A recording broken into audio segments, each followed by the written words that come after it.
Let's go. Okay. Hey, everybody. It's Monday night. It's Always Bookin Comedy. This is one of my favorite things. Here's somebody I don't know at all. So, and let's get to know each other. Okay. Nice to meet you. I'm Mark. Nice to meet I'm you, in Mark. Denver, Colorado. Where are you? So, well, right at this moment, I'm in New York City on 42nd and 10th Avenue. Fine. So I don't know if you can hear the sirens in the background. They seem to be ever vigilant. Okay. But I am from Michigan, the suburbs of Detroit, a nice little place called Bloomfield Hills. And Okay. And yeah, so I'm born and raised Michigan kid. Amazing. Yeah. And you run some kind of comedy stuff in Traverse City, Michigan, right? I do. I produce the Traverse City Comedy Fest, which Okay. is we just finished our 4th year in April. It's been Amazing. unbelievable. We had a great year. We really try to bring in top shelf talent. So we had Gary Goldman this year. He's my favorite. Love him. We had Roy Wood Jr. Wow. Yeah, we also had Sarah Sherman from Saturday Night Live. Yeah, of course. And Yeah. Meg Stalter from Hack. Oh, cool. And Joe DeVito. So we just, we really That's unbelievable. And now, so I run a festival myself. We just finished our festival. These are some big names. Are you like, is there like a bankrolling this? Or oh God, I wish. I have those are expensive people. Yes, they are. You're absolutely right. And that's kind of been our unique selling proposition. I mean, very first year we had Tom Papa, Marie Bamford, Jackie Cation, and I would say Dean Edwards. And then last year we had Mark Maron. So we really, we work hard to bring those names in.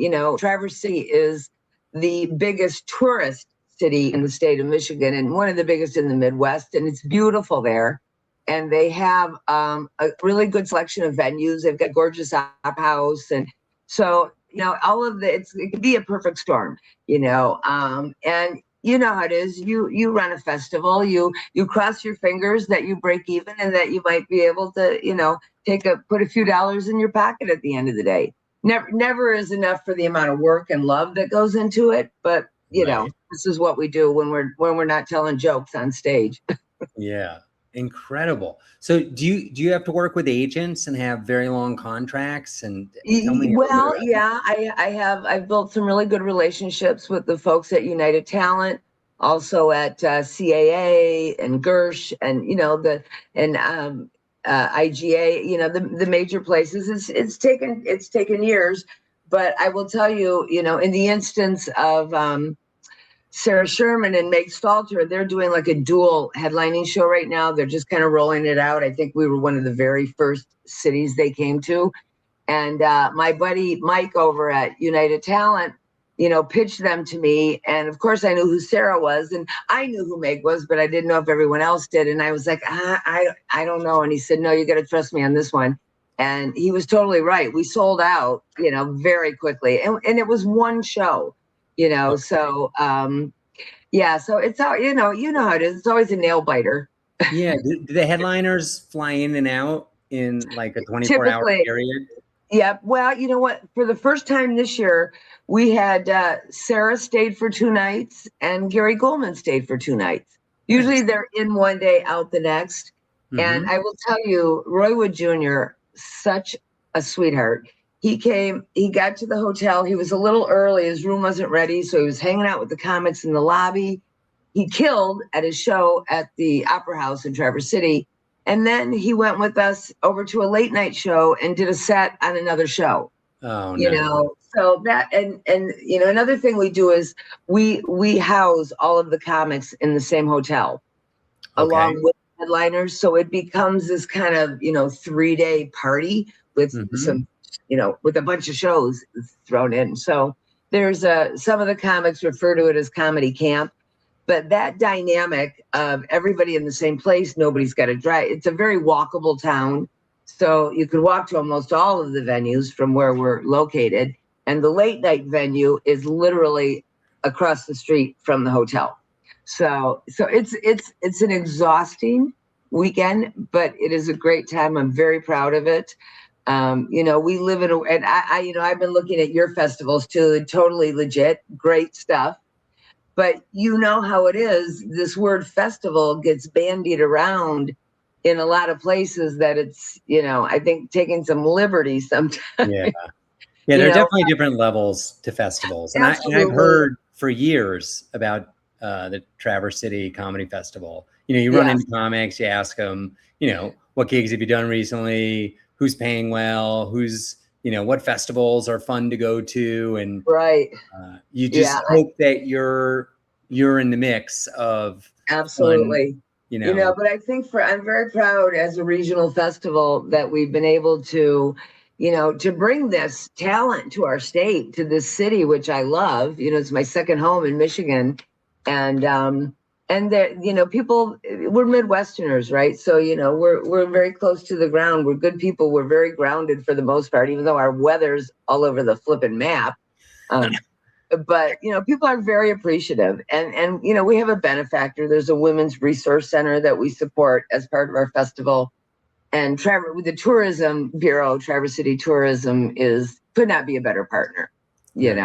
So it's a lot of fun. It's a lot of work. It's so much work. I mean, I'm still like it's been 8 days since my festival ended. And I'm still like repairing equipment and loading out and tying up those loose ends, the thank yous and the correspondence and it's a lot of fun. Video and the photos and oh man. Yeah. But I'm like a week or two away from wiping my hands of it for 6 months or so. My festival was mid-April, so I went east on May 3rd with my guy, and we've kind of been on the road, and we have a semi-regular place here in the city, and so it's it takes me away from all of that. And I've done some shows here since I've been here, jumped on some stages and had some fun. So you know how it is. You're a comic too. When you leave your home base for 6 weeks, all of a sudden, you weren't really putting the veils out. And so, I'm having a lot of FOMO watching all of my friends on shows on social media. But and luckily I made some friends. Some of the comics from my festival are from New York, and they've been good enough. I'll throw a shout out to my girl, Janelle Draper, who's really been great. She's gotten me on a couple of shows. I know Janelle. Isn't she wonderful? Yeah. We did some shows together in the Boston area, and she also was involved in a film project. Our comedy festival has a film festival now. Yes. And it was the inaugural movie, Anxiety Club. Everybody go check it out. She approached me about how could we build that into the festival. And at the time, things were pretty set in stone. I couldn't really figure out how to do that. But I want to talk to you offline about this idea of doing some comedy-related film in conjunction with a comedy festival and how you make that work. And you know how it is that the pie's only so big, right? Yeah. It's tough. We've removed, this is the first year we kind of aggressively removed some stuff. Like a big obvious one that nobody seemed to miss is we used to do live podcast tapings. And it was so much work to organize all the people, and we would involve the headliners, and then you got to get 4 microphones and a soundboard and all the equipment, and you got to video record them. And it was just like a ton of energy. And I just was like, you know what, we need to start simplifying. And we tried it one year, and it was like, nah, too much work, not enough ROI. And I hate to sound too businessy, but at the end of the day, most shows need to be revenue producing to keep the whole machine running, right? Now we do some free stuff. One of the things we do is we try to bring in a lot of comics that may not have made the cut for the company, but we invite them to come up. We have open mics every night that are only open to them. Okay. We have a number of shows where we put lottery spots on the show so they can get on the show.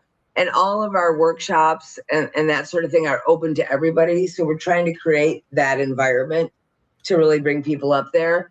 But let me ask, do you do improv in your festival? No. Yeah, that's we have for the last 4 years. And I love the people.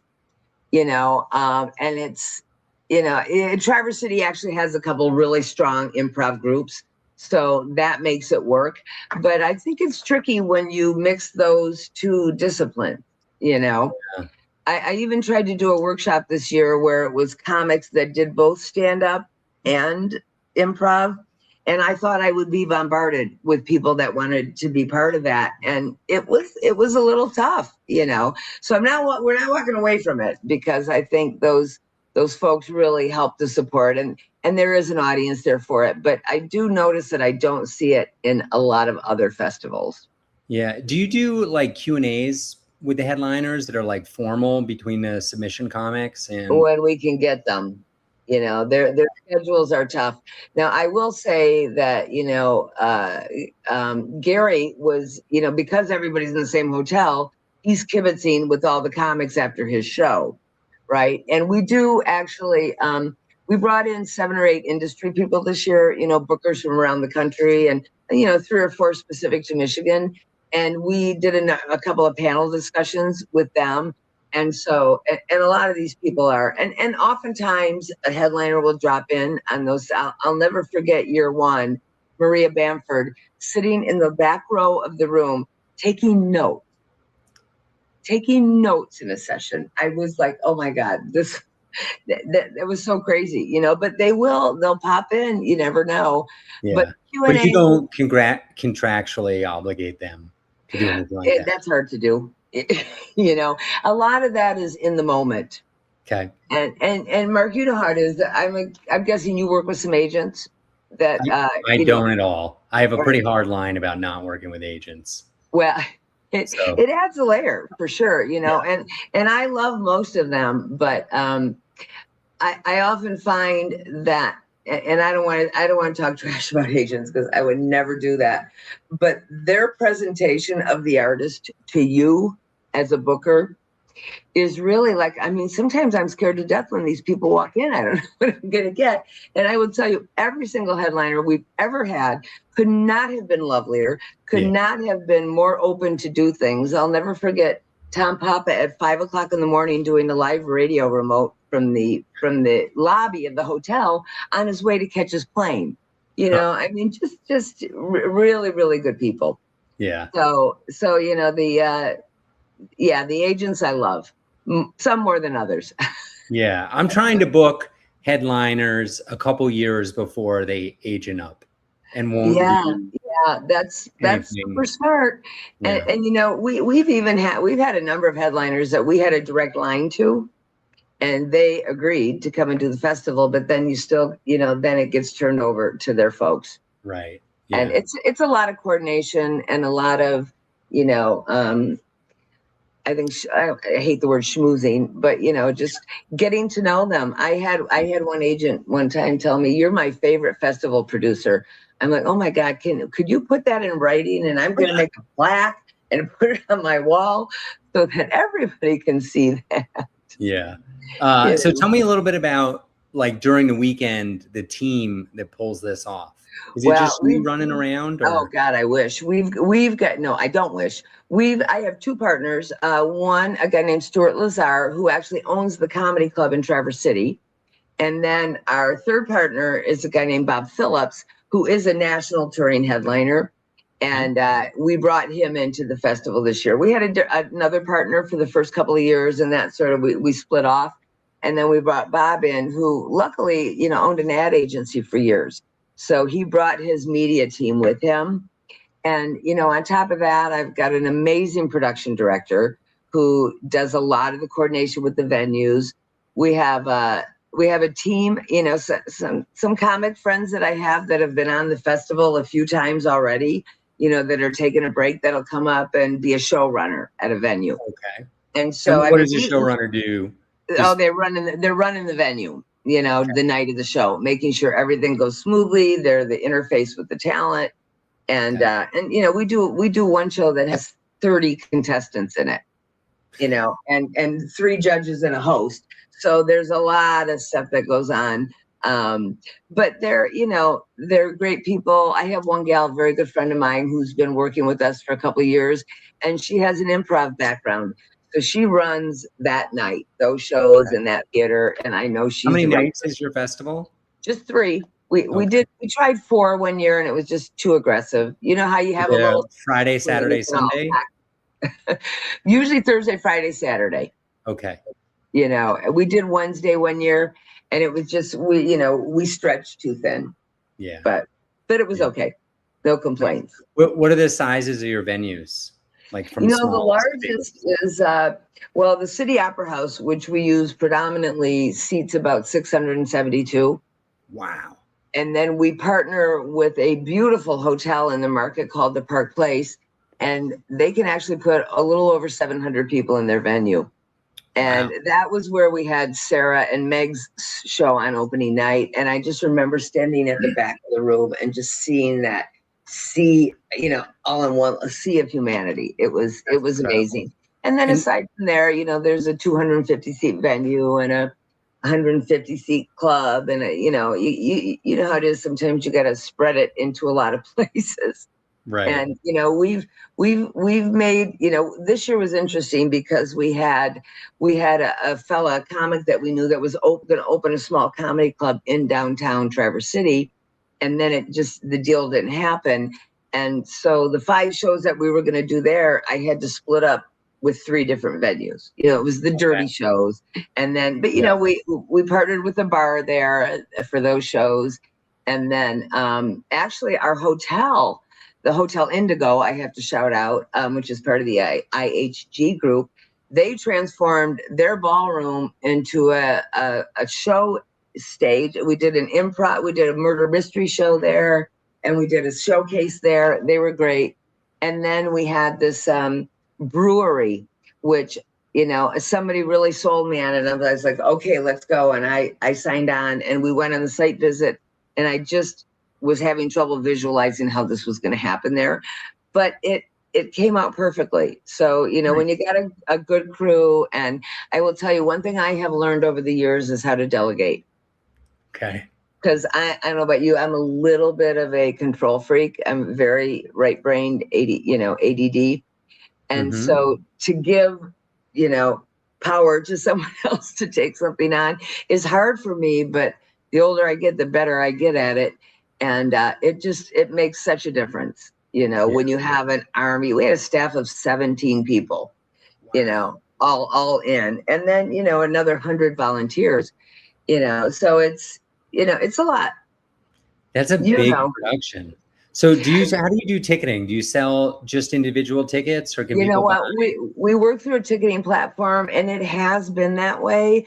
I've never, and maybe you could give me some advice on how to sell like a full festival pass, because so many of our venues, especially, we sold out all 5 of our headliner shows this year.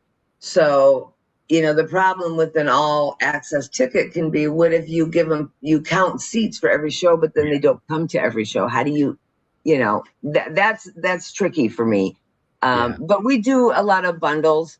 It's like, get these 3 headliners and then get that one for a really great deal. And I will tell you, that has really built over time, this idea of people coming and making a weekend out of it and staying in the city and seeing 3, 4, 5, 6 shows. Yeah. We really tweaked our schedule this year, so we had less overlap than we've had in the past. So people could go see a 4 o'clock show, a 6 o'clock show, and a 9 o'clock show if they wanted to. I don't know about you, but I don't like festivals with overlapping shows. There are 2 obvious problems. One is you always have FOMO, because you never know, is Tom Papa doing a drop-in set at the other one? And then every time I've been to a festival with overlapping shows, 40 minutes into a show, 10 people stand up and leave to go get in line for the next show. And it's like, it's not fair to the comic on stage, and I don't think it's fair to the audience either. I so agree. And I'm with you, because I'm so ADD, that idea that I can't see every single thing that I want to. Yeah. And for the very first few years of the festival, it kind of was that way. I mean, in 2025, we had 27 shows over 3 days. We took that to 19 in 2026 with very little crossover. I even think about what comics are at a showcase that might want to, if I have extra tickets, I'm bringing the comics in. Right. Now, this year, we didn't have as much of that, but they love that, and we ask every comic to volunteer at one show as an usher. Okay. And that gives them a way to maybe get into a headliner show that they weren't for sure going to get a ticket to. Right. So Yeah. we did that for the first time this year, and I thought, oh, are people going to be? But the comics loved it. They said, oh my God, it makes me feel so much more involved. So people apply to be part of your festival, right? Yes, we are a submission-based festival. And have you seen submissions grow over time or level off? And Yes. how are you promoting? This year we had more submissions than ever. Okay. And I think in the first 3 years of the festival, we were a little passive about how we put that out there. But this year we had a very concerted effort. And you know what? It was getting on all the lists, all the, comedy happenings in Denver, comedy happenings in Chicago. And we took our company size down to 30 comics because it had been up to 45 in years past. And out of the 30 comics that we had, half of them were out-of-state comics.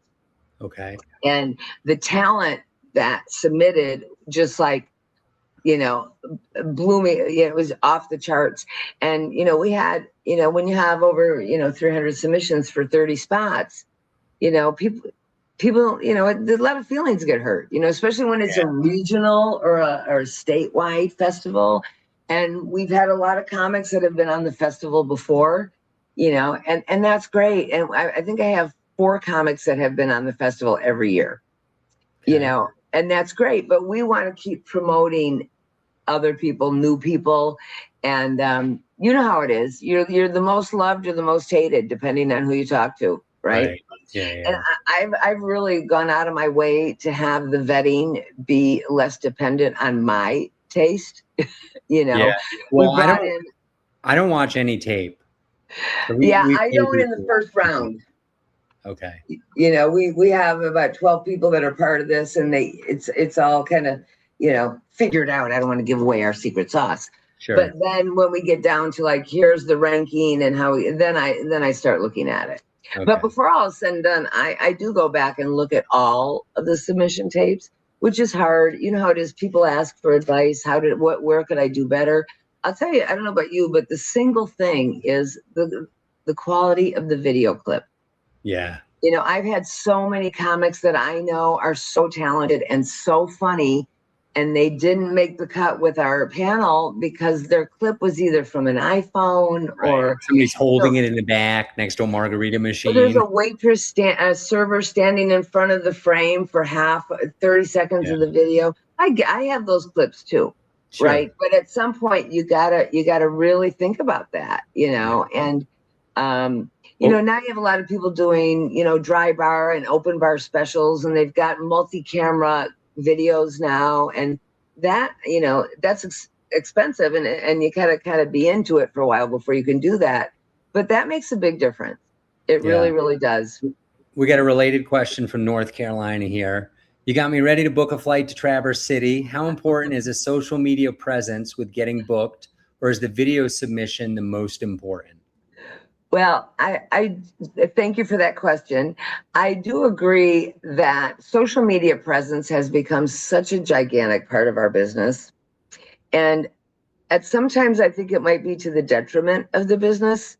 I mean, Mark, you know how it is. How many comics are performing at clubs in your area that are really kind of online sensations? Yeah, quite a right. few. They're not, or they're a TV personality that is now becoming a stand-up because they can leverage their name recognition.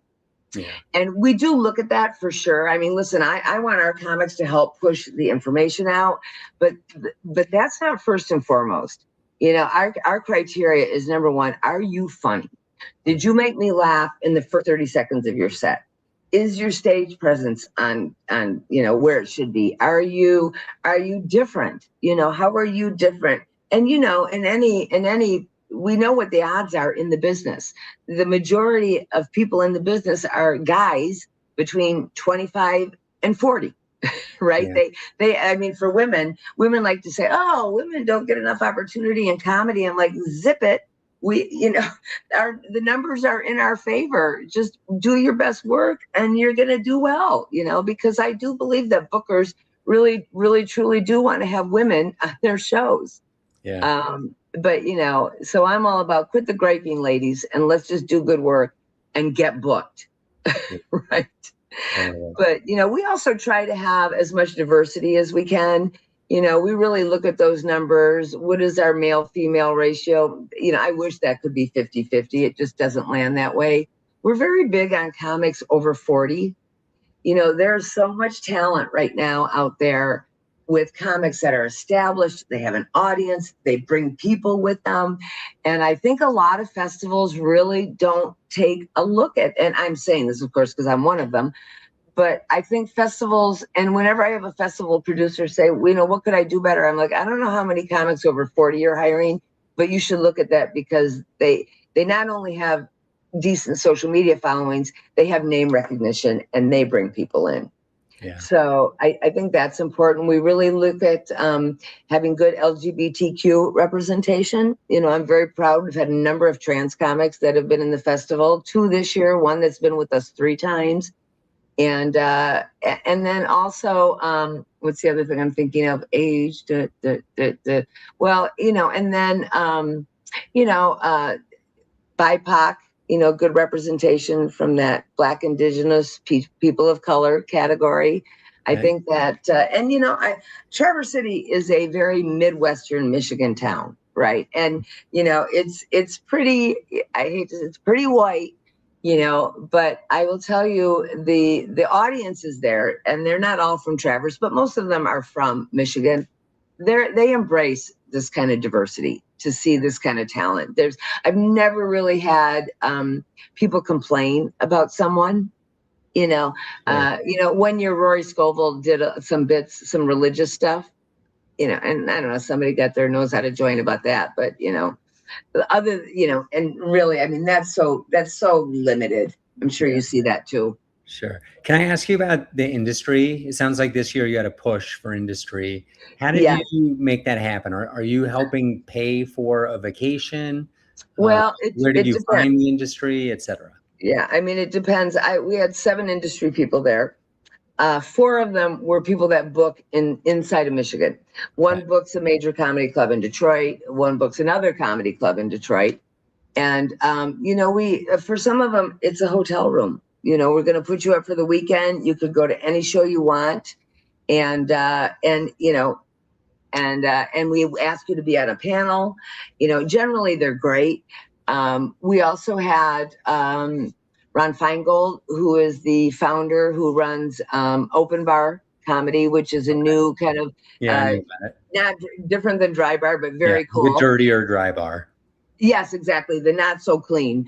And a guy named Roger Paul in New York, who's a friend of one of my partners, longtime agent, and somebody involved in the business. Try to think of the others. But for the most part, bringing them in, providing a hotel room. If they're from out of state, sometimes we'll help with the airfare. And we. I'd rather not have to. I mean, to me, that's enough of that's a line item right there. The hotel rooms, the transportation when we can do that, and they bring so much to the table. We do a panel where it's Ask the Bookers, and that's great. And then we did another panel that a lot of them sat on. Can the public come to that, or is it just the comics? Yes, anybody can come to our workshops. But we did another one about, how do you, when you get to this point where you're performing regionally and you're trying to get to that next step, where do you go? What do you do? How does that happen? I don't know about you, but I know a lot of comics that are doing cruise ships, which is something that people, used to stick their nose in the air at for years. But, it's not a bad gig. Yeah. Yeah. So, we're trying to, provide for the community, have a good experience for the comics. Maybe people learn a thing or two. And at the end of the day, everybody's happy. And if my partners and I make a few bucks, that fuels us into the next year. Yeah. Awesome. All right. Well, we're running out of time here. Let me ask you, I want to talk about your comedy a little bit. Before we do that, why don't you give me, somebody comes to you and says, hey, I want to start a comedy festival. What are your top 3 or 5 tips after doing this for 4 years? I think number one, you got to figure out the money, right? I mean, we started in Traverse because the Downtown Traverse City Association had a mandate. They wanted to bring tourism to the market in a time of year that wasn't necessarily there. And they had budget and dollars to make that happen. Okay. So knowing what you have monetarily going in is huge. And then second, I think, identify what's your unique selling proposition about your festival. If it's a one-day thing and you're going to call it a festival, then celebrate that. If it's, we're not all Netflix as a joke, and we're not all just for laughs, and, in between there is a big span, but, just be authentic, and then I think you have to decide your approach in terms of submission-based versus curated. Okay. The very first year of our festival, it was curated, but I think giving an opportunity to as many people as possible is a great thing. And then make sure you've got the right time of year, that you're in the right place, that you've got good venues and good partnership from those venues, and a built-in audience in the region. Maybe not just the city that you're in, but the region in general, I think is important. Yeah. Okay, let's talk about your comedy. I'm a little confused. Do you live in New York City, or do you live in Michigan, or do you live in both? I live in Michigan. I'm in New York at an extended stay, but I have been doing stand-up for about 8 years. And I started very late, and I had some serious adversity in my life. I was widowed twice. I lost a stepdaughter. I had a lot of loss, and I got to a point, and I went to theater school at University of Michigan. So I was a theater kid always. And I got to the point where I wanted to entertain again, and I tried stand up, and I loved it, and it's been great. I've had some amazing opportunities. I've opened for some phenomenal people. I'm very business oriented, so this festival part has taken maybe a larger portion of my time than the performance part. Sure. Which is okay. I'm all right. I'm a woman of a certain age. And I think when you get to a certain age, you got a lot of history, a lot of stuff to draw from, and frankly, for me, audiences, most certainly in Michigan, tend to be middle-aged. When I walk into a place and there's a lot of couples in their 50s, I'm like, yeah, New York's different. I did a show the other night, and I do a survey about how many people in the room over the age of 45, and me and my boyfriend were the only 2 people in the room that were. So it's like, oh shit. But you just you go with the flow. It's like I'm not everybody's cup of tea. I just hope when I get there that I relate to some people. And I have a lot of women that come to me after my shows and say, oh my God, I know exactly what you're talking about. Yeah. But it's fun. You got to have thick skin to be in this business, and every time you bomb, you get one step closer to a big win. Sure. So we stay with it. We're a mix of people with low self-esteem and high ego. Right. Well, you've done incredible things with the Traverse City Comedy Festival. Where can people submit if they're interested? And then where can people track you? If you go to Facebook to the Traverse City Comedy Fest, not festival, that's the differentiator.